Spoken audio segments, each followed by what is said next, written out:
Hello. でケッパーレモンバターソースを作ります。 Making caper lemon butter sauce for 魚にすごく合うソースです。this is really good with fish.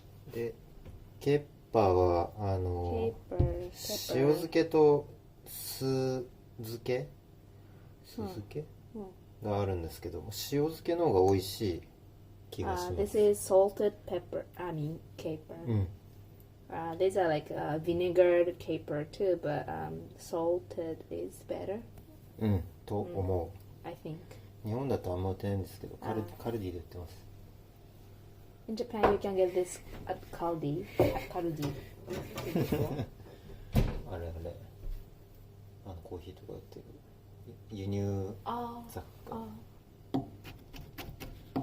だそうです。Cut into small pieces and then heat the pan. 適当。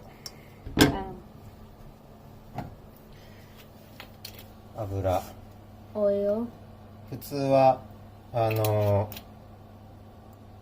これもバターでやるんですけど、Usually we use this part. This oil should be butter.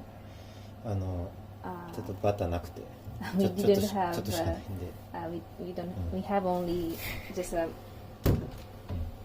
tiny bit of butter, so I'm using oil today. で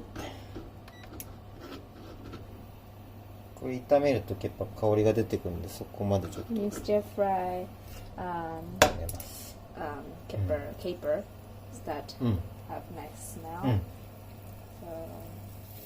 軽く炒まったところにレ Now モン this is a lemon juice, ドコッと。 kind of a lot.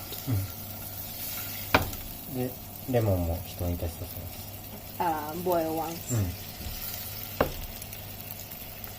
Good. で Now 煮立ったら once it's 火止めて、 this is important. Heat off, バター then butter. お好みで As much as you like. We only have this much today. 火つけながらこれやっちゃう、バター入れると結構分離しちゃうんで、If you forget to remove the heat, the butter becomes like separate, split. どっちだろうかな。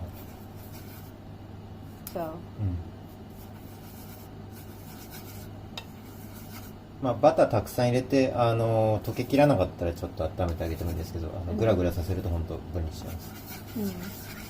if you put the butter a lot and then didn't melt, you can put like low heat, gradually little by little. But if you put like a really high heat, the butter will break away. Break away. うまい。 It's good. ケッパー塩漬けなので塩は十分だと思う。ちょっと洗ったんですけど、それでも十分かな。ちょっとレモンが効いた美味しいソ It's ースです。 very nice. So we don't add salt because caper includes a lot of salt, and so it's enough amount. これを We even washed caper before. So now this is fish, sauteed fish. Now,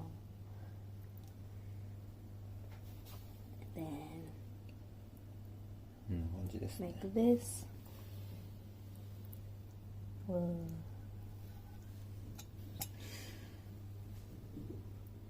簡単なんでやってみて It's ください。 super easy. So try. 胡椒入れ忘れました。 Forgot to put pepper. 大丈夫です。 You can add if you want.